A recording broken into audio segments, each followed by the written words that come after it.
Bienvenidos y bienvenidas a este episodio especial del podcast académico Voces para la Paz, un espacio donde analizamos los conflictos, las negociaciones y los desafíos de la reconciliación desde una mirada política y humana. Hoy exploraremos un capítulo decisivo en la historia reciente de Colombia, la desmovilización de las Autodefensas Unidas de Colombia, entre paréntesis o conocido por sus siglas AUC.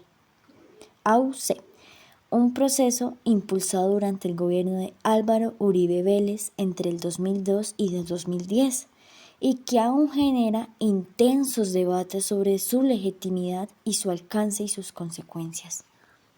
Desde la perspectiva de la paz positiva propuesta por Johan Galtung, que la vimos en clase con la profesora Joana, nos preguntaremos si este proceso realmente transformó las causas estructurales del conflicto o si solo detuvo momentáneamente la violencia directa.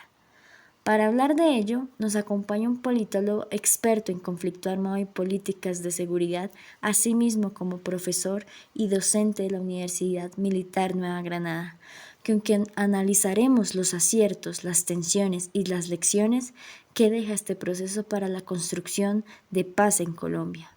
Mi nombre es Johanna Alexandra Mora Ruiz. Soy estudiante de Relaciones Internacionales y Estudios Políticos y los invito a escuchar, pensar y cuestionar junto a nosotros este análisis crítico. Paz positiva en la desmovilización paramilitar. Una mirada al proceso de las AUC bajo el gobierno de Álvaro Uribe Vélez.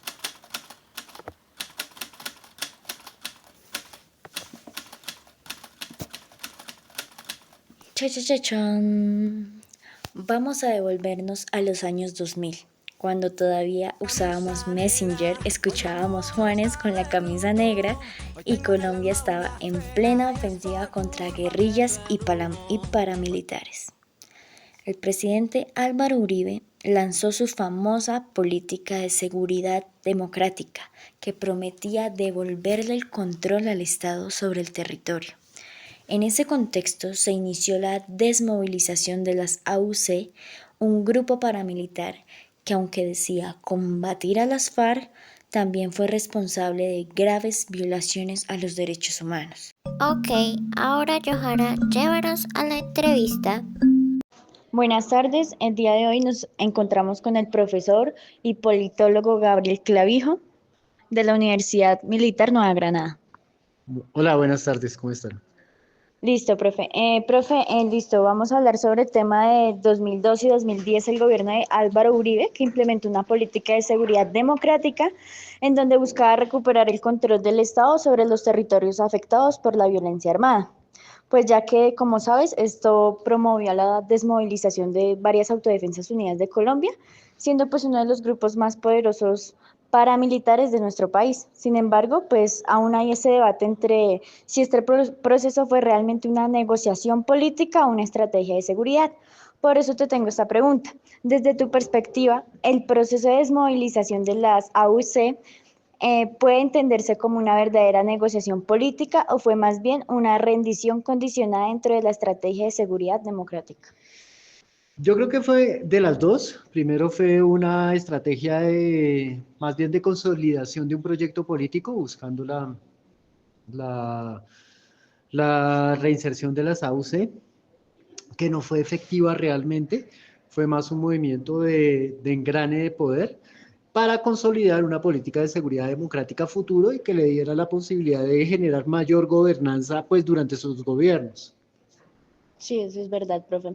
Pero yo también tenía como otra pregunta que en ese periodo también hubo una fuerte presión internacional, pues era por mostrar esos avances en materia de derechos humanos, de justicia transicional, bueno, especialmente por como en Naciones Unidas y organismos estadounidenses. Entonces te pregunto, ¿qué tanto influyó la comunidad internacional en la forma en que se estructuró el proceso de la desmovilización y la creación de la Ley de Justicia y Paz? Pues estás hablando de justicia y paz ya para esto y para posterior a Uribe. Ah, ok. Dentro de la justicia y paz, pues obviamente la comunidad internacional, pues al ver las violaciones de derechos humanos que hubo previo a la desmovilización de las FARC, especialmente durante el segundo gobierno de Uribe, pues obviamente los organismos de Naciones Unidas especialmente y la comunidad de justicia o el Tribunal de Justicia de La Haya, lo que hizo fue presionar y sobre todo asesorar al gobierno de Colombia en la estructuración de la medida de la justicia transicional. ¿Qué quiere decir eso? Crear los dispositivos necesarios para crear una ruta metodológica para que la justicia tuviera un mayor alcance y fuera efectivo. Chicos, estoy en una entrevista ya un momento. Entonces, para que hicieran de una manera mucho más rápida la inserción dentro del concepto de la creación de una nueva justicia para los nuevos gobiernos que fueron posteriores a Uribe. Listo. También tenía otra pregunta. Años después surgieron evidencias de la formación de grupos criminales denominados BACRIM o GAO, que retomaron las economías ilegales dejadas por la AUC. Mi pregunta es, profe, ¿qué lectura hace usted del surgimiento de estos grupos como posible consecuencia de una desmovilización incompleta o mal gestionada en el periodo de Álvaro Uribe?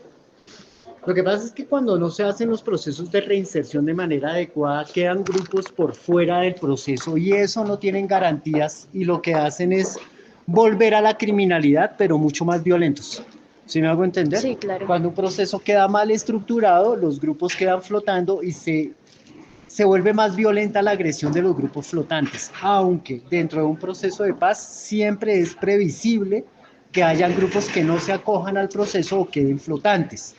Eso está dentro de los cálculos del proceso.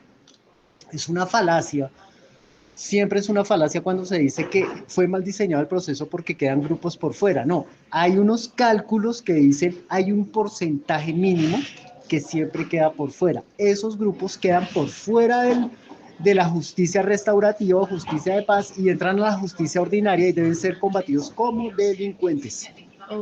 ¿Queda claro? Súper fuerte, listo. Ahí mismo también la sociedad civil juega un papel clave pues en esta consolidación de la paz positiva, que era algo que nos mencionaban mucho en clase. Pues sin embargo, en muchos casos los procesos de paz en Colombia pues han sido liderados desde arriba, como tú sabes.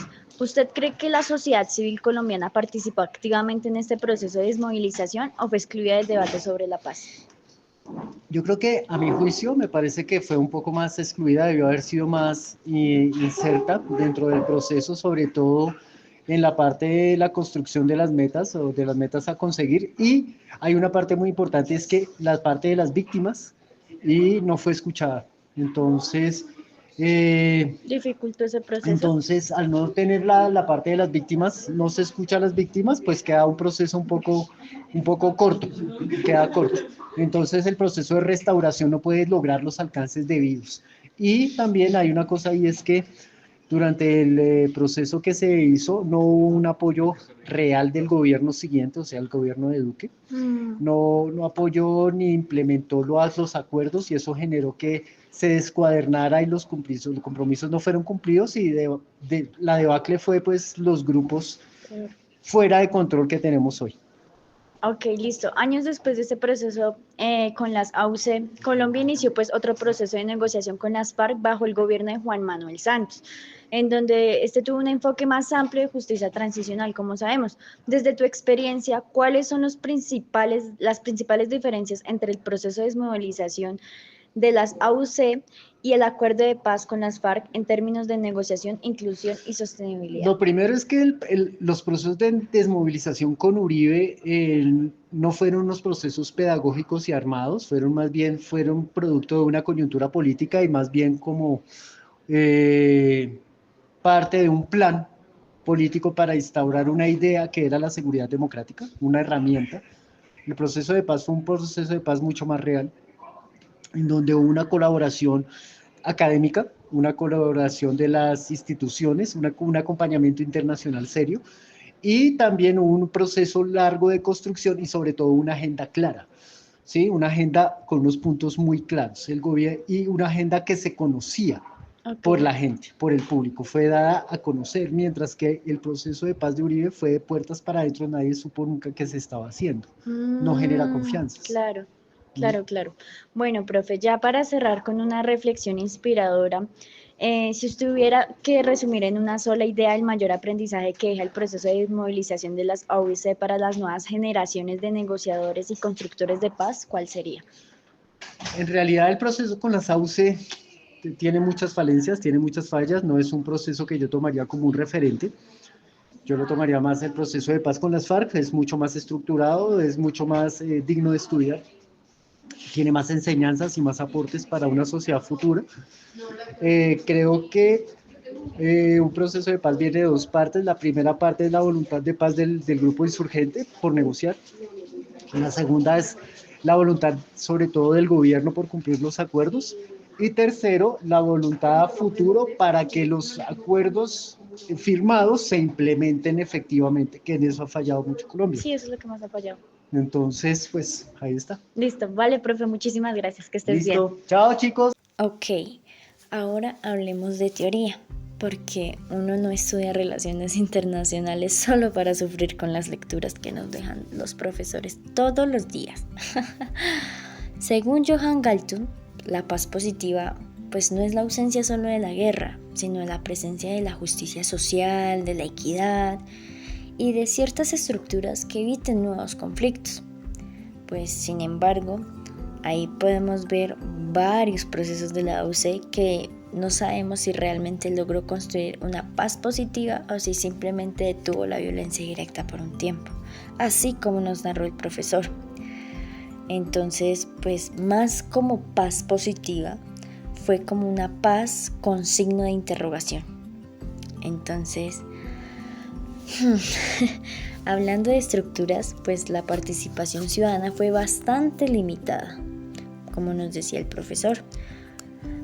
Asimismo, pues digamos que se podría decir y puedo llegar a la conclusión de que se habló mucho de reconciliación, pero nadie invitó a la sociedad al diálogo.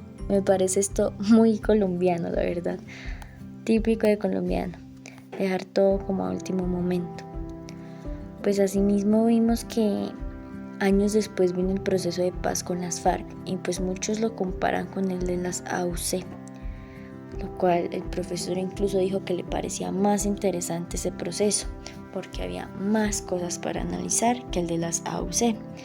Entonces pues parece que lo que yo puedo llegar a concluir es que con las FARC aprendimos algo, aunque pues con Colombia nunca se sabe, ¿no?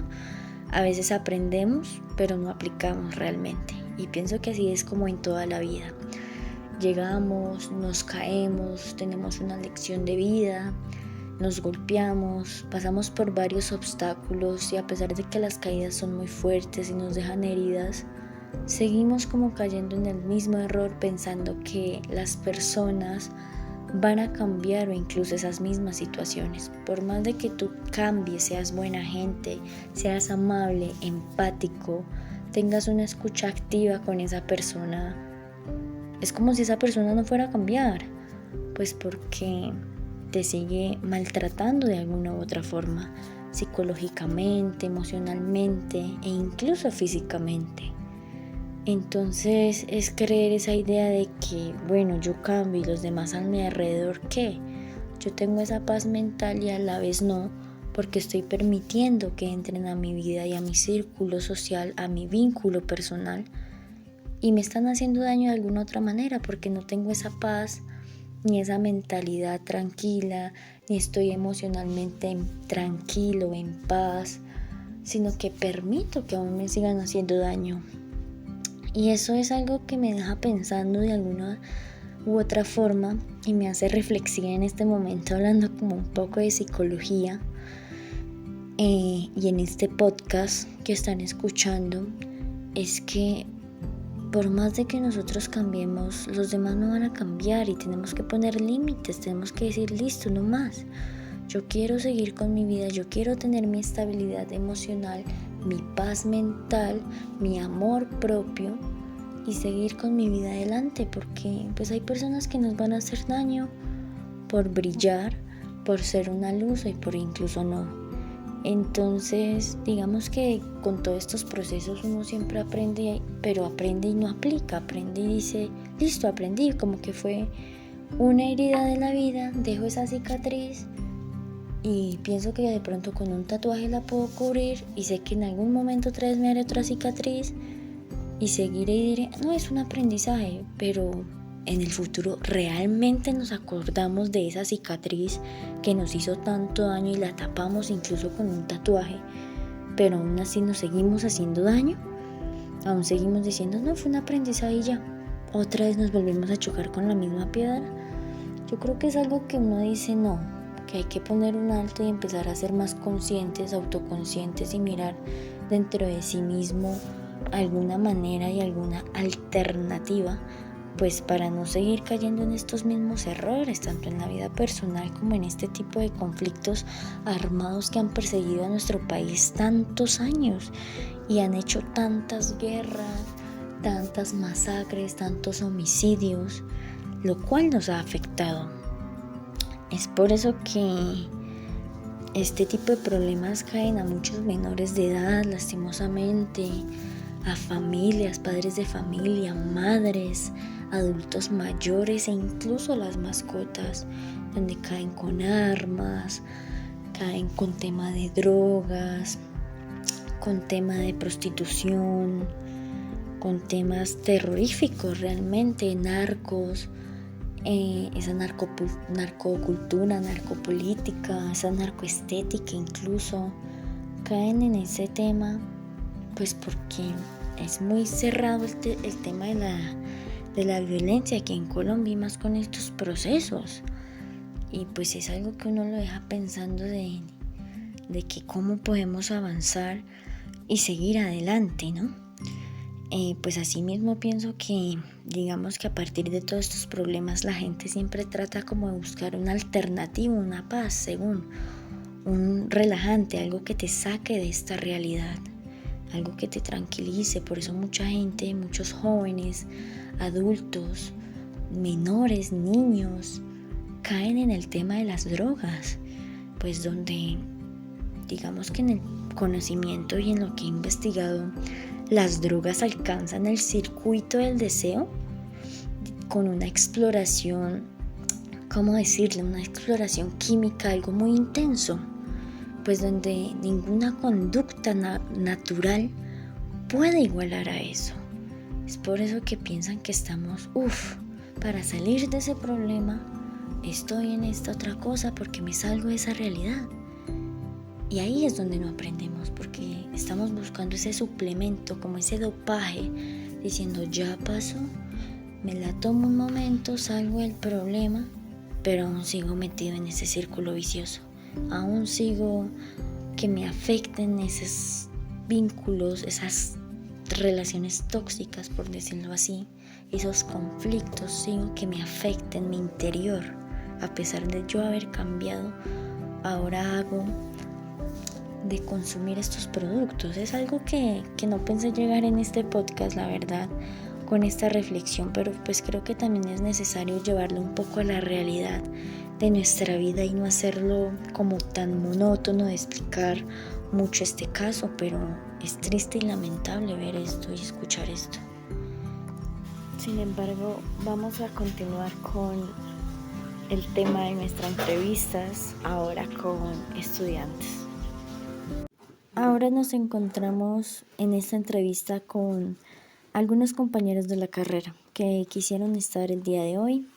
Uno se llama Andrés Camargo, otro se llama Ángel Felipe Ruiz y habrán algunos otros también, pero eso será más adelante.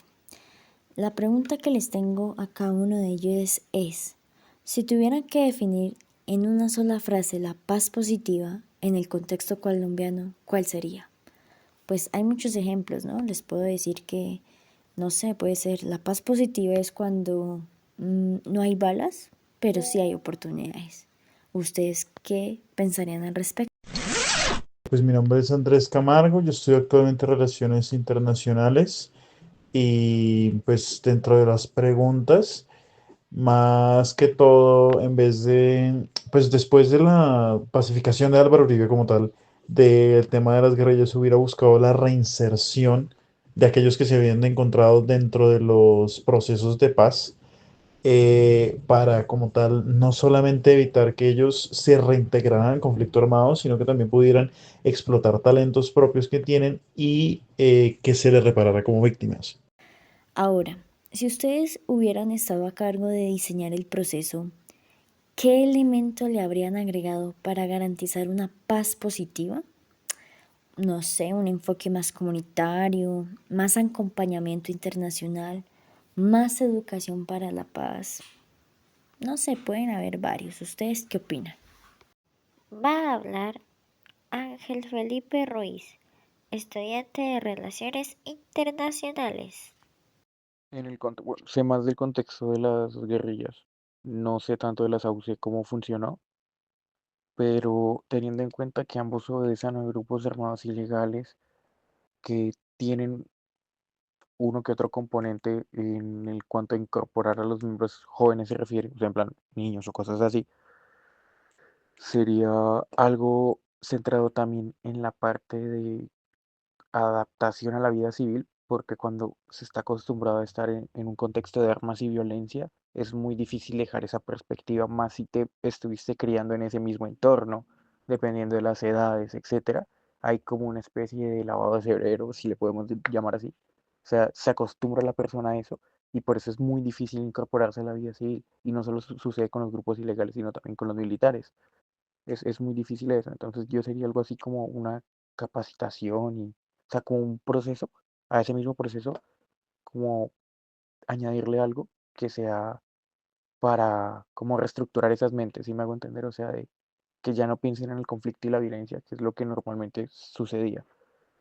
También la misma cosa de las oportunidades, de que se puedan vincular a la vida civil, la laboral, porque siempre va a haber ese estigma de los grupos armados, más que todo guerrillas, esto es, a ustedes es diferente, pero esto, de como tú eras de tal o que eres de tal pandilla, siempre hay ese estigma, entonces las oportunidades entre esas laborales se reducen.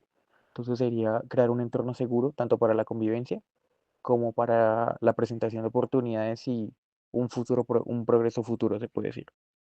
Ahora bien, desde una perspectiva internacionalista, como futuros internacionalistas y politólogos, ¿cómo creen que el proceso con las AOC afectó la imagen de Colombia frente a la comunidad internacional? ¿Ustedes creen que esto nos ayuda a proyectar un país que avanza hacia la paz o mostró una debilidad institucional? Pues la imagen de las autodefensas campesinas en un inicio era como una forma de defenderse hasta las guerrillas que estaban acabando con el control estatal y la soberanía. Yo creo que al principio, sí, la imagen internacional fue buena, pero ya después cuando se empezó a ver que se estaba cometiendo tantas atrocidades como lo eran los grupos subversivos, y sucedió lo mismo con la tergiversación de los ideales de las guerrillas al inicio. Entonces, no hubo avance hacia la paz ni protección de nada, más que todo mostró debilidad muy fuerte institucional, porque básicamente se necesitó ejecuciones extrajudiciales y una fuerza que no iba de acuerdo al Estado, a comparación de otros países, para que realmente ese problema se arrancara y ni siquiera de raíz, porque como ya lo habíamos mencionado, el problema de raíz de las guerrillas era la injusticia social. Lo único que estaban haciendo era las sauceras eran quitar el tronco, pero como tal el problema se mantuvo. ¿Piensan que el papel de Estados Unidos, especialmente en la agenda de seguridad y el narcotráfico, influyó en el enfoque del proceso de paz con la AUC? Sí, pues básicamente si lo estamos hablando, no solamente afectó para el proceso de paz, sino también para el proceso de influencia. ¿Por qué? Porque Estados Unidos buscaba quitar de su patio trasero, como se le conoce públicamente, lo que eran los grupos subversivos de izquierda más que todo. Y ya cuando las guerrillas como las FARC, más que todo, que era como la plaga, entonces empezaron a reducirse de forma tan abrupta, incluso antes del gobierno de Álvaro Uribe, entonces Estados Unidos buscó que se diera una protección, ya que ellos se querían ver como los mediadores de paz del mundo, más allá de ser quienes realmente habían influenciado para que las cosas se dieran. Muy bien, ahora quiero preguntarles algo como más reflexivo, más personal. ¿Qué emociones o pensamientos les genera hablar de la paz en Colombia hoy en día después de tantos intentos fallidos? ¿Esto les da esperanza, frustración, cansancio o fe en el cambio? ¿Ustedes qué opinan? Cuéntenme, los escucho. Digamos en mí algo de cansancio, también por experiencias personales que tengo con el conflicto armado, pues, pues de mi entorno de crianza y demás. Eh, Porque siempre, también como lo venía hablando en algunas ocasiones, va a haber ese estigma y a veces ni siquiera, o sea, puede ser tanto de los mismos partícipes del conflicto, ya sea las miembros de las AUC, ex guerrillero, ex militar o cosas de ese estilo, no solo obedece a esas dinámicas de, digamos, actores involucrados directamente, viendo los actores tanto las organizaciones como las personas, sino la narrativa que se construye. Por ejemplo, pues yo tengo mis cosas también y todo responde también a mi entorno de crianza. Por ejemplo, en mi caso, lo que es, digamos, el plan de guerrillas o algo así, no me han hecho, o directamente no me han hecho nada a mí, pero yo sigo con ese estigma, o sea, es muy difícil dejarlo. Entonces, yo creo que la misma narrativa que se construye en la sociedad y la misma dinámica del conflicto que parece que evoluciona y luego queda estancada, es como un sub y baja, genera como ese cansancio, como ese agotamiento. De por sí hay cierta esperanza, pero de tantos intentos fallidos ya es como de esto va a seguir así. O sea, no hay un interés real o no existe el apoyo necesario como tal, ni la voluntad, esa sería la palabra, para acabar de una vez con el conflicto, porque es una batalla de intereses y aunque estén las organizaciones, siempre va a haber una división entre esas mismas. Hay unos que se van a acoger al, digamos, al proceso de paz, otros que no, que van a seguir con sus mismas actividades. Entonces es muy difícil también erradicar el conflicto dependiendo de las perspectivas que ya mencioné, los estigmas y los intereses de cada uno, de cada, digamos, división o de organización que fue partícipe del conflicto. Porque si no existe esa voluntad general, tanto de todos, o sea, digamos, unificada, pues no se va a acabar con el conflicto, va a permanecer. Más que todo, pues al haber hablado tantas veces de eso me genera frustración, cansancio de estar todo el tiempo de decir la paz se hará, pero la paz no se hará hasta que el colombiano promedio no se quite esos sesgos sobre derecha, izquierda, centro, arriba o abajo. Porque la gran parte de personas que no se reintegraron a la sociedad después del proceso de paz en el 2016 era porque no estaban de acuerdo con el proceso de paz en sí. Y sí, es verdad que el proceso de paz era bueno, pero no se implementó de buena forma. Incluso se alcanza a ver posteriormente en el asesinato de líderes sociales y de exguerrilleros firmantes de paz que habían creído tanto en el Estado como bien en sus excompañeros. Entonces es una vaina de desesperanza más que de esperanza y de una frustración que uno dice hasta cuándo será el día en el que uno pueda caminar tranquilo dentro de las calles y caminos de Colombia sin la necesidad de pagar una extorsión o pagar con la vida. Ahora bien, si tuvieran que hipotéticamente explicarle a alguien de otro país cómo ha sido el camino de la paz en Colombia, ¿qué historia le contarían? Eso es muy interesante, porque quisiera saber realmente ustedes si les contarían desde un ámbito más internacional, más como internacionalistas o algo más personal, la cruda realidad o una pequeña fantasía en esa realidad. Pues primero, como pues ya he tenido la experiencia, eso no sé, eso ya es como más internacional, pero sí, supongo que de eso va la pregunta. eh, Afuera se ve como una guerra civil. De hecho, se refieren, yo hablando con unos alemanes, decían la guerra civil. Yo le dije, no, estás equivocado. Claro, como es conflicto armado interno, normalmente se toma como una guerra civil, que es la concepción clásica de un conflicto armado interno. Sin embargo, las dinámicas actuales no son como las de inicios de siglo XIX, bueno, las del siglo XIX, inicios del XX, cosas de ese estilo. No, son diferentes. Entonces yo le explicaría primero, como ya entienden más o menos el concepto de una guerra civil, sería primero que fue una guerra civil porque sí, las dinámicas del conflicto, cómo surgieron, en plan, sí, o sea, como toda la historia también tocando el tema de guerrillas, porque las guerrillas también salen los AUC, o sea, pues no directamente las guerrillas, sino como respuesta a las guerrillas salen las AUC, y sería eso, explicarle y de cómo va evolucionando los actores del conflicto entre esas guerrillas y paramilitares, y cómo las dinámicas, digamos, de protección, porque ambos tienen en común que eran grupos de autodefensa campesina. Una tomó cierto rumbo y el otro cogió cierta ideología que son las guerrillas. Entonces, ¿cómo se evolucionó? En un punto, digamos, fue de cierta aprobación de la población por todas las injusticias sociales, o sea, todo el contexto socioeconómico y demás, pero que a medida que fue evolucionando, como que se fue corrompiendo, esa sería mi explicación. Y ya la ideología no es tan real, es más como un comodín. La ideología se utiliza como un comodín para permanecer en las dinámicas del conflicto cuando realmente no, o sea, lo que se predica no se aplica.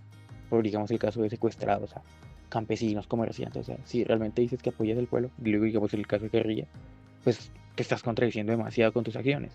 Además, lo de la incidencia del narcotráfico, el conflicto, los carros bomba, porque en un inicio eran de los carteles esas prácticas y luego los grupos armados fueron cogiendo esas, más que todo guerrillas, por eso te digo, más que todo guerrillas, pero sería eso, de que ya no es un conflicto como tal, una guerra civil, sino algo que pone en peligro la seguridad nacional, no visto solo desde un punto de vista conservador o lo que sea, sino ya más general porque involucra el narcotráfico, ya es, sí, ya es como narcoterrorismo.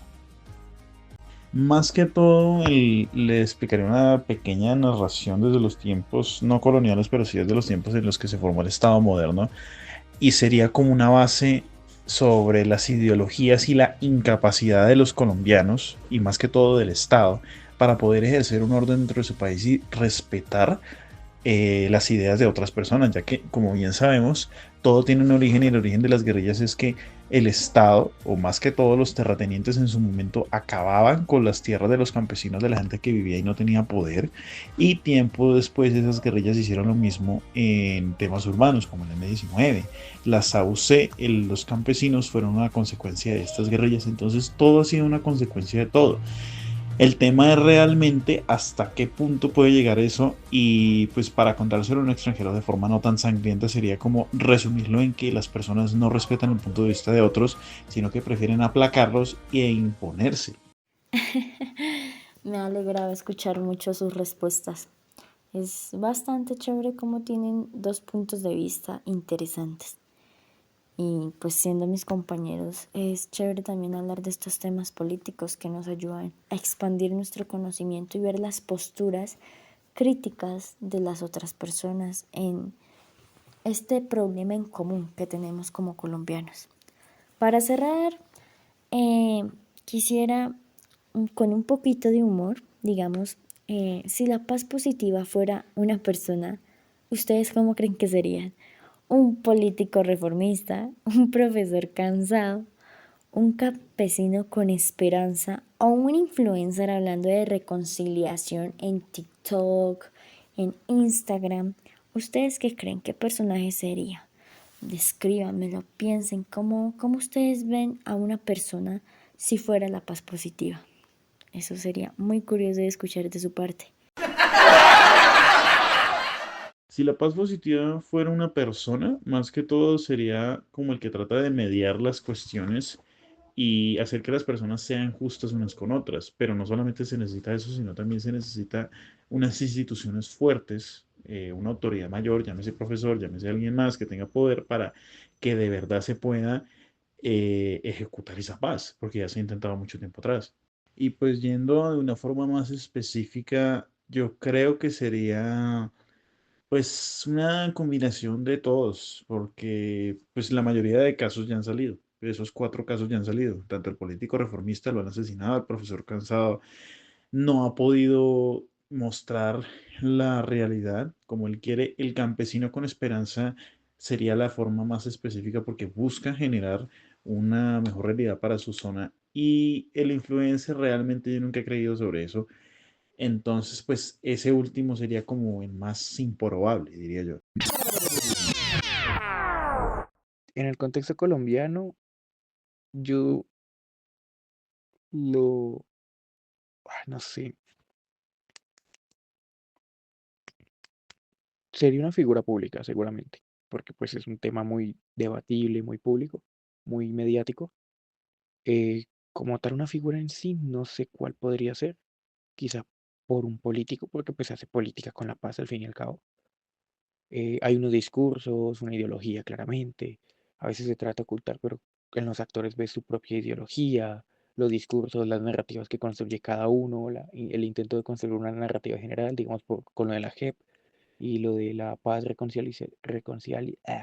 esa vaina, reconciliación y verdad.